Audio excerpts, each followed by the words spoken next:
આપણે બ્રહ્મપુરાણની કથાને આગળ વધારી. પ્રયાગ, કુરુક્ષેત્ર, નૈમિષારણ્ય, પુષ્કર, ગયા, હરિદ્વાર, કુશાવર્ત, ગંગા, સાગર, સંગમ, મહાનદી, વૈતરણી તથા બીજા જે તીર્થ છે, અથવા વધારે કહેવાની શી જરૂર, પૃથ્વી પરના બધા તીર્થ, બધા મંદિર, બધા સમુદ્ર, બધા પર્વત, બધી નદીઓ અને બધા સરોવરમાં ગ્રહણના સમયે સ્નાનદાનથી જે ફળ મળે છે તે જ મહાજ્યેષ્ઠીના દિવસે શ્રીકૃષ્ણના દર્શન કરવા માત્રથી મનુષ્ય પામે છે. માટે મહાજ્યેષ્ઠીએ સંપૂર્ણ પ્રયત્ન કરી પુરુષોત્તમ તીર્થની યાત્રા કરવી જોઈએ. સુભદ્રાની સાથે કૃષ્ણ અને બલરામના દર્શન કરનાર મનુષ્ય પોતાના સમગ્ર કુળનો ઉદ્ધાર કરીને ભગવાન વિષ્ણુના ધામમાં જાય છે. ત્યાર પછી આવે છે જ્યેષ્ઠ પૂર્ણિમાએ શ્રી કૃષ્ણ, બલરામ અને સુભદ્રાના સ્નાનનો ઉત્સવ તથા તેમના દર્શનનું મહાત્મ્ય. મુનિઓએ પૂછ્યું કે હે બ્રહ્માજી, ભગવાન શ્રી કૃષ્ણનું સ્નાન કયા સમય અને કઈ વિધિથી થાય છે? વિધિઓમાં શ્રેષ્ઠ અને તેમની વિધિ જણાવો. બ્રહ્માજી બોલ્યા કે હે મુનિઓ, શ્રી કૃષ્ણ, બલરામ અને સુભદ્રાનું સ્નાન પરમ પુણ્યમય અને સર્વ પાપોનું નાશક છે. હું તેની વિધિ વગેરેનું વર્ણન કરું છું, સાંભળો.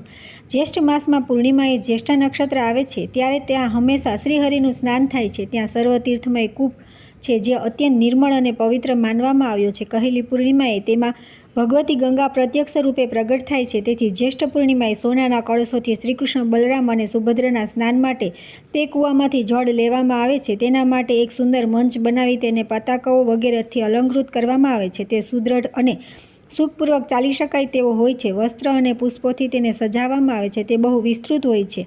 ધૂપથી સુવાસિત કરવામાં આવે છે. તેના પર શ્રીકૃષ્ણ અને બલરામને સ્નાન કરાવવા માટે શ્વેત વસ્ત્ર પાથરવામાં આવે છે. તેને સજાવવા માટે મોતીના હાર લટકાવવામાં આવે છે. અનેક પ્રકારના વાજિંત્રો ધ્વનિ થતો રહે છે. તે મંચ પર એક બાજુ ભગવાન શ્રીકૃષ્ણ અને બીજી તરફ ભગવાન બલરામ બિરાજે છે.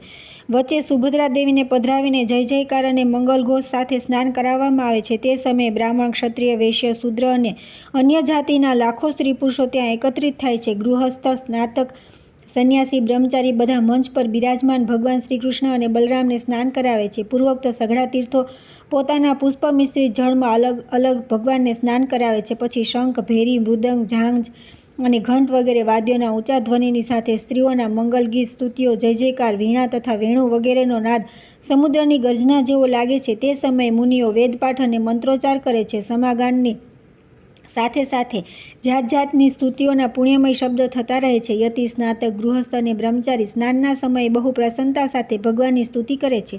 શ્રી કૃષ્ણ અને બલરામની ઉપર રત્નોના હાથાવાળી ચામર ઢોળવામાં આવે છે. આકાશમાં અક્ષય, વિદ્યાધર, સિદ્ધ, કિન્નર, અપ્સરાઓ, દેવ, ગંધર્વ, ચારણ, આદિત્ય, વસુ, રુદ્ર, સાધ્ય, વિશ્વદેવ, મરુદગણ, લોકપાલ તથા અન્ય લોકો પણ ભગવાનના પુરુષોત્તમની સ્તુતિ કરે છે. દેવ દેવેશ્વર, પુરાણ પુરુષોત્તમ, આપને નમસ્કાર છે. જગતપાલક ભગવાન જગન્નાથ, આપ સૃષ્ટિ, સ્થિતિ અને સંહાર કરનારા છો.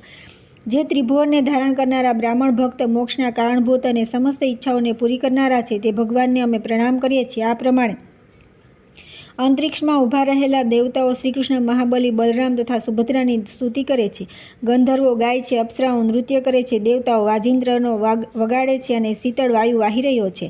તે સમયે આકાશમાં ઉમટેલા વાદળ પુષ્પ મિશ્રિત જળની વર્ષા કરે છે. મુનિ, સિદ્ધ અને ચારણ જય જયકાર કરે છે. ત્યાર પછી દેવતાઓ મંગળ સામગ્રીઓની સાથે વિધિ અને મંત્રયુક્ત અભિષેક માટે ઉપયોગી દ્રવ્ય લઈને ભગવાન પર અભિષેક કરે છે. ઇન્દ્ર, સૂર્ય, ચંદ્રમા, ધાતા, વિધાતા, વાયુ, અગ્નિ, પૂષા, ભગ, અર્યમા, ત્વષ્ટા, બંને પત્નીઓ સહિત વિવસ્વાન, મિત્ર, વરુણ, રુદ્ર, વસુ, આદિત્ય, અશ્વિનીકુમાર, વિશ્વદેવ, મરુદગણ, સાધ્ય, પિત્તર, વિદ્યાધર, પિતામહ, પુલત્સ્ય, પુલહ, અંગિરા, કશ્યપ, અત્રિ, મરીચી, ભૃગુ, કર્તુ, હર, પ્રચેતા, મનુ, દક્ષ, ધર્મ, કાળ, યમ, મૃત્યુ, યમદૂત તથા અન્ય અનેક દેવતાઓ ભગવાનનો અભિષેક કરવા માટે આવે છે અને સુવર્ણના કળશોમાં રાખેલા પુષ્પ મિશ્રિત આકાશગંગાના જળથી શ્રીકૃષ્ણ અને સુભદ્રા અને બલરામજીને સ્નાન કરાવે છે તથા પ્રસન્નતાપૂર્વક આ પ્રમાણે સ્તુતિ કરે છે.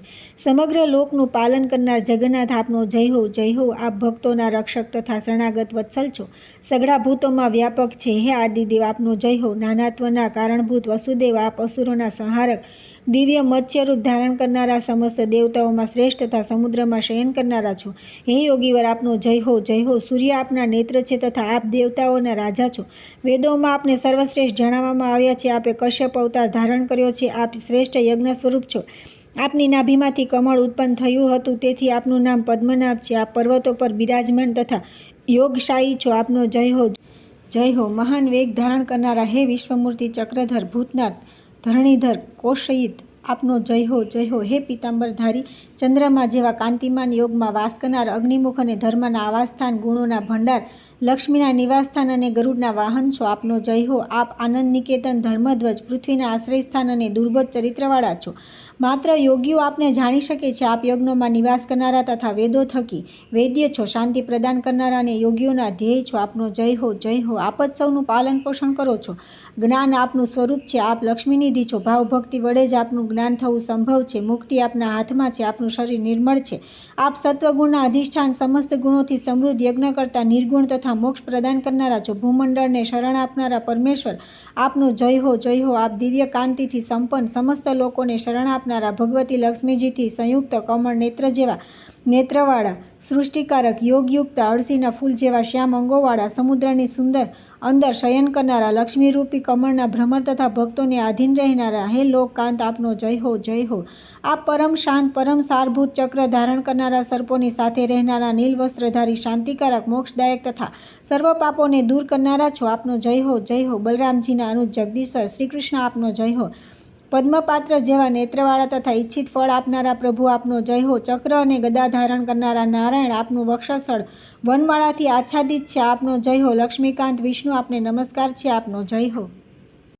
આ પ્રમાણે શ્રી કૃષ્ણ, બલરામ અને સુભદ્રાનું સ્તવન, દર્શન અને વંદન કરીને દેવતાઓ પોતપોતાના સ્થાને ચાલ્યા જાય છે. તે સમયે જે મનુષ્યો મંચ પર વિરાજમાન છે, પુરુષોત્તમ શ્રી કૃષ્ણ, સુભદ્રા અને બલભદ્રના દર્શન કરે છે, તેઓ અવિનાશી પદને પ્રાપ્ત થાય છે. સહસ્ર ગાયનું દાન વિધિવત, ભૂમિદાન, અર્ધ્ય અને આતિથ્યપૂર્વક અન્નદાન વિધિવત, વૃષોત્સર્ગ, ગ્રીષ્મકાળમાં જળદાન, ચાંદ્રાયણ વ્રતનું અનુષ્ઠાન તથા શાસ્ત્રોક્ત વિધિ પ્રમાણે 1 માસ ઉપવાસ કરવાથી જે ફળ મળે છે, તે ફળ મંચ પર બિરાજમાન શ્રીકૃષ્ણના દર્શન કરવાથી મળી જાય છે. અથવા સઘળા તીર્થોમાં વ્રત અને દાનનું જે ફળ બતાવવામાં આવ્યું છે, તે મંચ પર બિરાજેલા શ્રીકૃષ્ણ, સુભદ્રા અને બલરામના દર્શન કરવા માત્રથી પ્રાપ્ત થઈ જાય છે. તેથી સ્ત્રી હોય કે પુરુષ, બધાએ તે સમયે ભગવાન પુરુષોત્તમના દર્શન કરવા જોઈએ. એનાથી બધા તીર્થોમાં સ્નાન વગેરે કરવાનું ફળ મળે છે. ભગવાને સ્નાન કરેલ શેષનાગને જળને પોતાના શરીર પર છાંટવું જોઈએ. તેનાથી પુત્રની ઈચ્છા રાખનારી સ્ત્રીને પુત્ર પ્રાપ્ત થાય છે, સુખાર્થીને સૌભાગ્ય મળે છે, રોગાર્થ મનુષ્ય રોગથી મુક્ત થઈ જાય છે અને ધનાર્થીને ધન પ્રાપ્ત થાય છે. તેથી ભગવાન શ્રીકૃષ્ણના સ્નાનના શેષ જળને પોતાના અંગો પર છાંટવું જોઈએ. જેઓ સ્નાન પછી દક્ષિણ મુખે જઈ રહેલા ભગવાન શ્રીકૃષ્ણના દર્શન કરે છે, તેઓ બ્રહ્મહત્યા વગેરે પાપોથી પણ અવશ્ય મુક્ત થઈ જાય છે. શાસ્ત્રોમાં પૃથ્વીની 3 પરિક્રમા કરવાનું કહ્યું છે, જે દક્ષિણાભિમુખ યાત્રા કરી રહેલા શ્રીકૃષ્ણના દર્શન કરવાથી પ્રાપ્ત થાય છે. વધારે શું કહેવું? વેદશાસ્ત્ર, પુરાણ, મહાભારત તથા સઘળા ધર્મશાસ્ત્રોમાં પુણ્યકર્મનું જે કંઈ પણ ફળ જણાવવામાં આવ્યું છે, તે બધું સુભદ્રાની સાથે દક્ષિણાભિમુખ યાત્રા કરનાર ભગવાન શ્રીકૃષ્ણ અને બલરામના દર્શન કરવાથી મળી જાય છે. ત્યાર પછી આવે છે ગુંડીચા યાત્રાનું મહાત્મ્ય તથા દ્વાદશ યાત્રાની પ્રતિષ્ઠા વિધિ.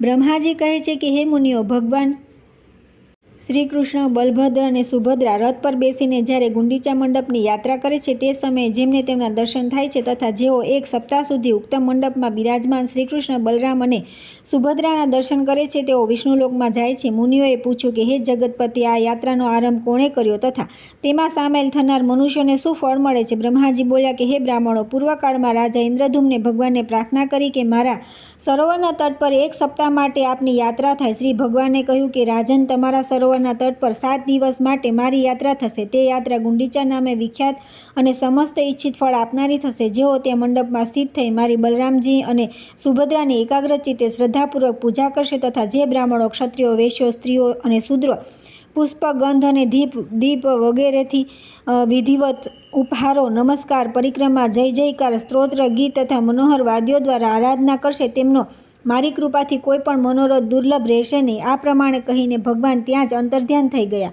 અને તે મહારાજ ઇન્દ્રદ્યુમ્ન કૃતકૃત્ય થઈ ગયા. તેથી બધી રીતે પ્રયત્ન કરી ગુંડીચા મંડપમાં સઘળી કામનાઓને પૂરી કરનાર ભગવાન પુરુષોત્તમના દર્શન કરવા જોઈએ. ત્યાં પુરુષોત્તમના દર્શન કરીને સ્ત્રીઓ અથવા પુરુષો જે ભોગોની ઈચ્છા કરે તે પ્રાપ્ત કરી શકે છે.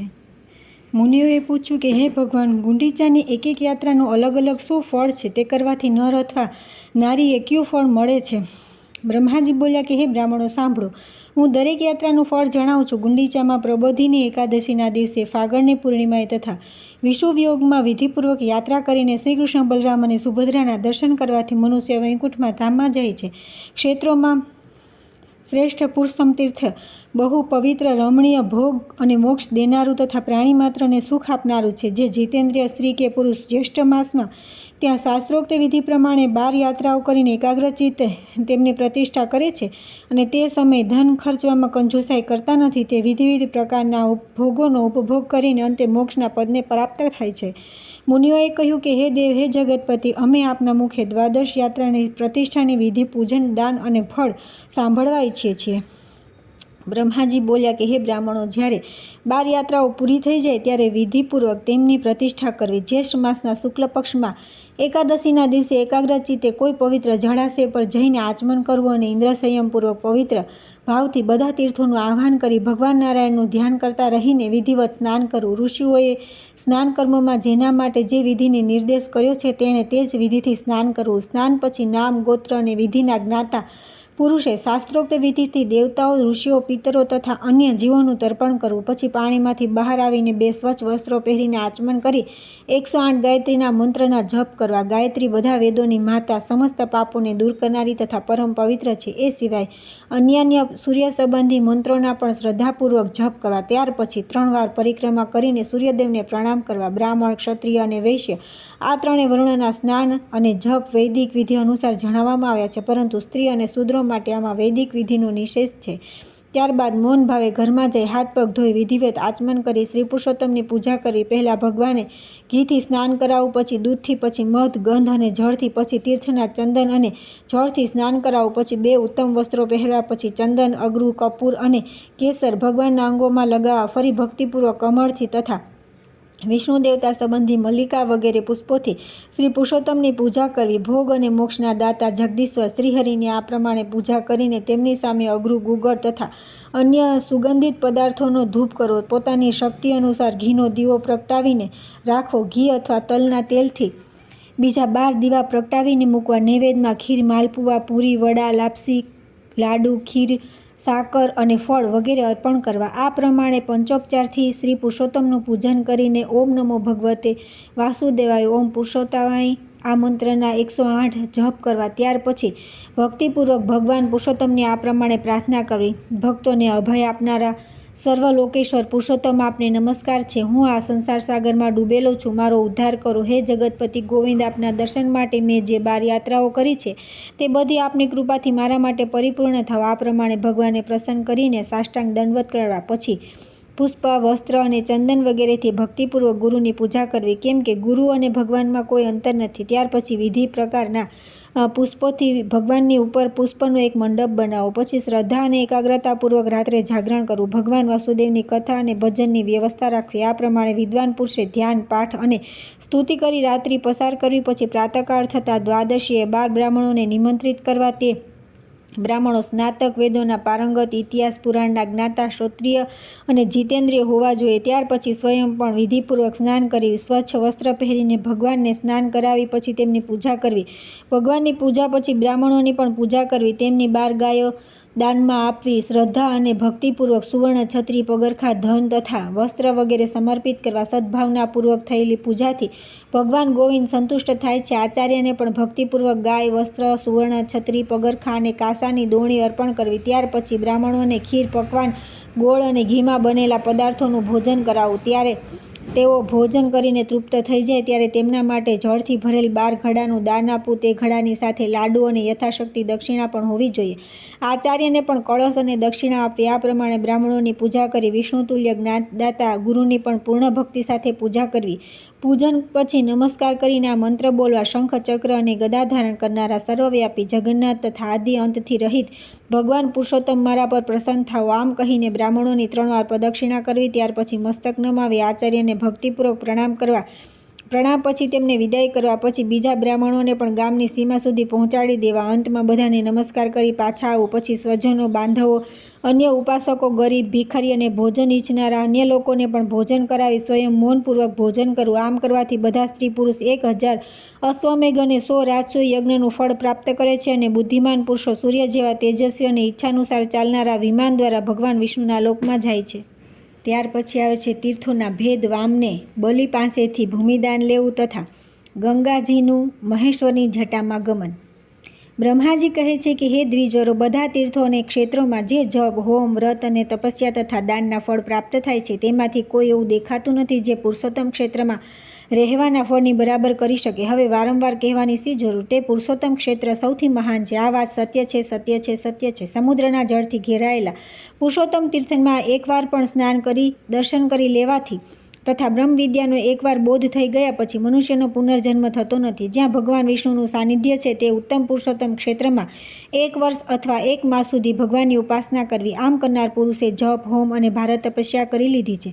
તે ભગવાનના એ પરમ ધામમાં જાય છે જ્યાં સાક્ષાત યોગીશ્વર શ્રીહરિ વિરાજમાન રહે છે. મુનિઓએ કહ્યું કે હે ભગવાન, અમને તીર્થનો મહિમા વિસ્તારપૂર્વક સાંભળતા પણ તૃપ્તિ થતી નથી. તેથી આપ ફરી કોઈ ગોપનીય તીર્થનું વર્ણન કરો.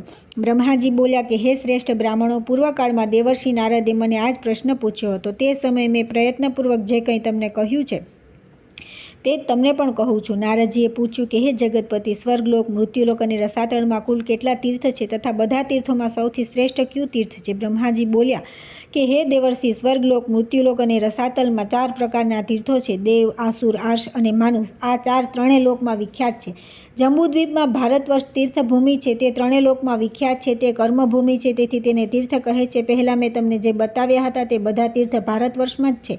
હિમાલય અને વિંધ્ય પર્વતની વચ્ચે 6 એવી નદીઓ છે જેમનું પ્રાગટ્ય બ્રહ્મા, વિષ્ણુ તથા શિવ આ દેવતાઓથી થયું છે. એ જ પ્રમાણે દક્ષિણ સમુદ્ર તથા વિંધ્ય પર્વતની વચ્ચે પણ 6 દેવ સંભવ છે નદીઓ છે. આ 12 નદીઓ મુખ્યપણે બતાવવામાં આવી છે: ગોદાવરી, ભીમરથી, તુંગભદ્રા, કૃષ્ણવેલી, તાપી અને પોયસની. આ વિંધ્ય પર્વતથી દક્ષિણ તરફની નદીઓ છે: ભાગીરથી, નર્મદા, યમુના, સરસ્વતી, વિશોકા અને વિસ્તતા.